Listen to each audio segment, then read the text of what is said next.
حي على الفلاح. சகோதரர்களே, இப்ராஹிம் அலைஹிஸ்ஸலாத்து அல்லாஹ் நண்பனாக 4 விஷயத்துக்காக தேர்ந்தெடுத்தான். 4 விஷயத்துக்காக வேண்டி இப்ராஹிம் அலைஹிஸ்ஸலாத்து அல்லாஹ் நண்பனா தேர்ந்தெடுத்தான். அதுல உண்டு சல்லம கல்பஹு இலர் ரஹ்மான், தன்னை அல்லாஹ்க்கு அப்படியே அர்ப்பணிச்சாங்க, முஸ்லிமானாங்க. இப்ராஹிம் அலைஹிஸ்ஸலாம் முஸ்லிமானாங்கன்னு என்ன அர்த்தம்? முஸ்லிம் என்று சொன்னா என்ன அர்த்தம் தெரியுமா? சரண்டர் ஆகிறது, அல்லாஹ்க்கு முன்னால் அர்ப்பணிக்கிறது. நான் ஒன்றும் இல்லையா அல்ல, நீதான் எல்லாம். அப்போ அல்லாஹ் கிட்ட இப்படி ஒப்படைச்சு இருக்க கூட மலாயிகமார் சொன்னாங்களா, யா அல்லாஹ், இந்த இப்ராஹிம் அலைஹிஸ்ஸலாத்துக்கு நல்ல பணம் இருக்கு, அதுதான் அல்லாஹ் அல்லாஹ்ன்னு இருக்கிறாரு, நீ கொஞ்சம் அவரை சோதி உடனே மறந்துடுவாரு. அல்லாஹ் சொன்னா, என் நண்பன் இப்ராஹிம் அலைஹிஸ்ஸலாத்தை பத்தி அப்படி பேசுறீங்க, அவரு என்ன மறந்துடுவாரா? ஆமா அல்லாஹ் கொஞ்சம் செக் பண்ணி பாரு. அல்லாஹ் 2 மலாயிகமார் அனுப்பினான். 2 மலாயிகமார் வந்தாங்க. இப்ராஹிம் அலைஹிஸ்ஸலாம் லட்சக்கணக்கான ஆடுகளை மேய்ச்சிக்கிட்டு இருக்கிறான். அந்த நேரம் ஒரு கல்லுக்கு மேல உட்கார்ந்தாங்க. அந்த 2 மலாயிகமார் உட்கார்ந்து சுப்பூஹுன் குத்தூசுன் ரப்புனா வ ரப்புல் மலாயிகத்தி வர்ரூஹ் இவ்வளவுதான் ஓதினாங்க. சுப்ஹானல்லாஹ். ஆடுகளை மேய்த்துக் கொண்ட ஹஜ்ரத் இப்ராஹிம் அலைஹிஸ்ஸலாம் ஓடோடி வந்து, என்னுடைய உள்ளத்தில் உள்ள அல்லாஹ்வா, ஏ ரப்ப பத்தியா தஸ்பீஹ் செஞ்சீங்க, இத நான் கேட்டதே கிடையாது, இன்னொரு தடவை சொல்லுங்களே, இன்னொரு தடவை சொல்லுங்களே கெஞ்சிராங்க.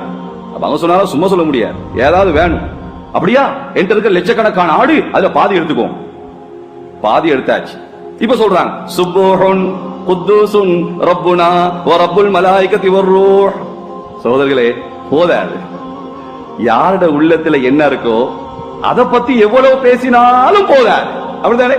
மாணிக்கல் வியாபாரியை பாத்துங்க, மாணிக்கலை பத்தி பேசுங்க பாப்போம், கேட்டுக்கிட்டே இருப்பார். மெடகஸ்கார்ல அப்படி இருக்கான், அத கத்தரகமையில போயிட்டு பெக்கோல தோண்டினா அப்படி மாணிக்கல் வெளியே போதுமா, போதா இன்னும் சொல்லிடுவார்.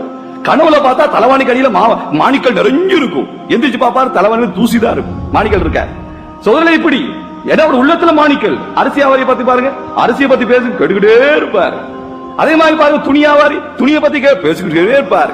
ஆனா இப்ராஹிம் அலைஹிஸ்ஸலாம் அல்லாஹ் ஆளு, அல்லாஹ் பத்தி பேசினா போதுமா? இன்னொரு தடவை சொல்லுங்களேன். சொன்னா இல்ல என்ன தருவீங்க, இந்த மீதமுண்டான ஆடு இருக்கிறியா எல்லாத்தையும் தந்துடுறேன். லட்சக்கணக்கான ஆடை கொடுத்துட்டாங்க. சுப்ஹானல்லாஹ். இப்ப அந்த மலாயிகமார் 2 பேரும் சுப்பூஹுன் குத்தூசுன் ரப்புனா வ ரப்புல் மலாயிகத்தி வர்ரூஹ். இப்ராஹிம் அலைஹிஸ்ஸலாத்துக்கு போத சொன்னாங்களா, இன்னொரு தடவை சொல்லுங்களேன். சொன்னாங்களா, நீங்க தான் எல்லாம் தந்துட்டீங்களே, இப்ப என்னத்தை தர போறீங்க? இப்ராஹிம் அலைஹிஸ்ஸலாம் சொன்னாங்களா, ஆடுகளை தானே தந்தேன், இந்த ஆடுகளை மேய்ப்பதற்கு ஒரு இடையில தந்தேனா?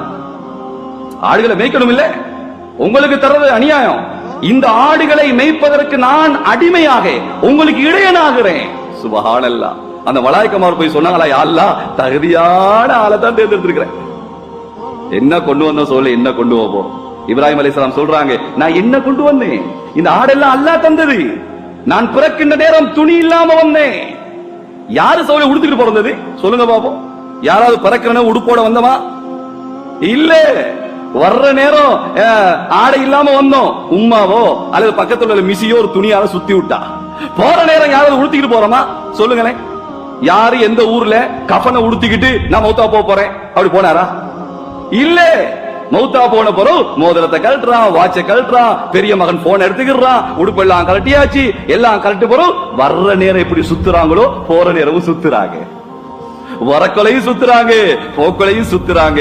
சகோதரர்களை என்ன கொண்டு வந்தோம், என்ன கொண்டு போறோம்?